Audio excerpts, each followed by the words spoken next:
The Conch Republic rover is settling in at Klamath River RV Park. It's right on the Klamath River, terribly beautiful.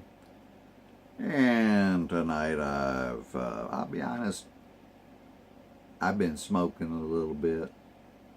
I've had some Sailor Jerry and Coke. I've been listening to music, and I just listened to some Springsteen, and I've got to make a comments, kind of to remind us boomers, but more directed to you laters who may not know that there was a time when rock and roll was basically dead. Disco ruled.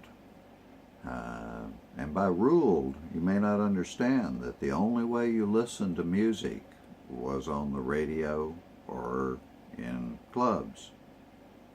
Everything on the radio was disco in the early 70s, mid 70s. Everything in the clubs was disco. Now you think of disco as Donna Summer, who was great, the entire soundtrack of Disco Fever, the Bee Gees, but disco sucked. 24 hours a day, 7 days a week, all the radio stations, disco sucked. There were disco record burning parties. Rick Dees, a famous DJ who really got his fame in Memphis and then moved to LA and became a top jock, made a parody song, Disco Duck. It was tongue-in-cheek. People hated Rick Dees because of that. And then in 1975, the third album of Bruce Springsteen and the E Street Band was released. It was a masterpiece. Bruce was up against the wall. Columbia was gonna kick him to the curb in favor of disco. He knew that. He hadn't sold well his first two albums. The third album was it. He crafted the best album perhaps ever created. The best 8 songs, 2 sides. Vinyl, in the day when there was vinyl, you had side A and you had side B. You had to get up and turn the sucker over. Side A starts off kick-ass with Thunder Road, not Born to Run, the title of the album.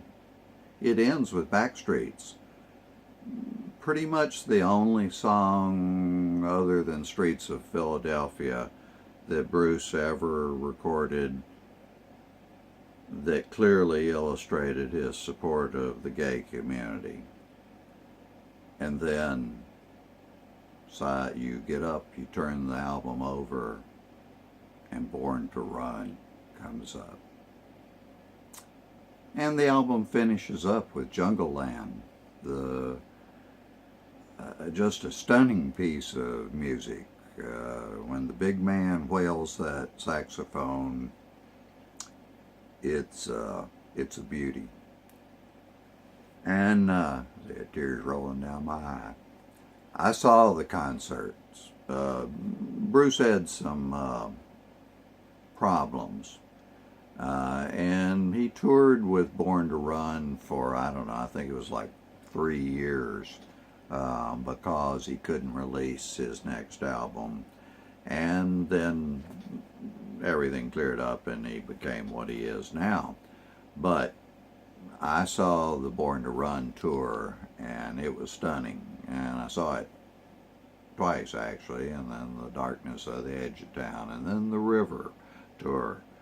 And that man, when he was young, he just ruled. And he brought rock and roll back.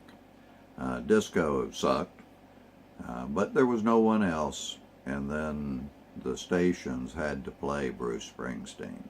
And therefore, you laters, and to remind you boomers, there's the story of how Bruce Springsteen was the savior of rock and roll.